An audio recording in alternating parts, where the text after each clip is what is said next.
On n'était pas frais à la fin. Moi j'avais l'impression d'avoir les cheveux qui poussaient à l'intérieur. Qu'est-ce que je vous ai apporté pour boire mon café? J'ai rapporté 3 types de miel.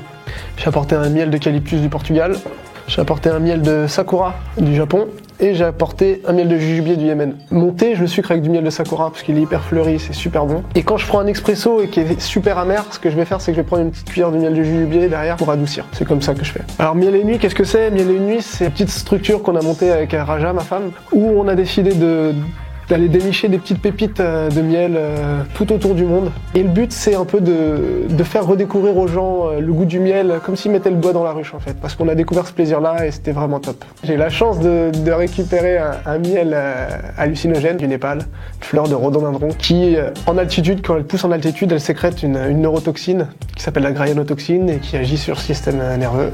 On n'était pas frais à la fin. C'est très sensoriel en fait. Pour être honnête, moi j'avais l'impression d'avoir les cheveux qui poussaient à l'intérieur. La gorge toute anesthésiée, j'avais mon champ de vision qui était hyper restreint, par terre avec des crampes d'estomac qui n'arrivaient plus à articuler. Un bon miel, ça va être déjà un miel qui nous plaît. Après, je trouve ça malheureux, mais parfois il y a des gens à qui le sirop de glucose à arôme miel, bah ça plaît. Donc ils vont manger ça en disant qu'ils ont mangé du miel. Le mauvais miel, il va avoir beaucoup plus de sucre raffiné, qui est pas forcément fait pour être digéré par le corps humain. Maintenant, le miel naturel, celui qui n'a pas été altéré, il est naturellement sucré et c'est pour ça que c'est meilleur de l'utiliser pour sucrer nos boissons ou nos plats. Et ça se reconnaît parce que sur l'étiquette, il y a écrit mélange de miel provenance UE et non UE. Quand vous voyez ça, il faut fuir. Faut pas acheter ça. Il faut pas acheter ça. Ensuite, quand vous voyez miel crémeux, c'est pas une dénomination qui est folle quoi. C'est pas au supermarché que j'achèterais mon miel. Qu'est-ce qu'on a de surprenant et d'un peu plus que les autres? On va là où les gens n'ont pas l'habitude d'aller.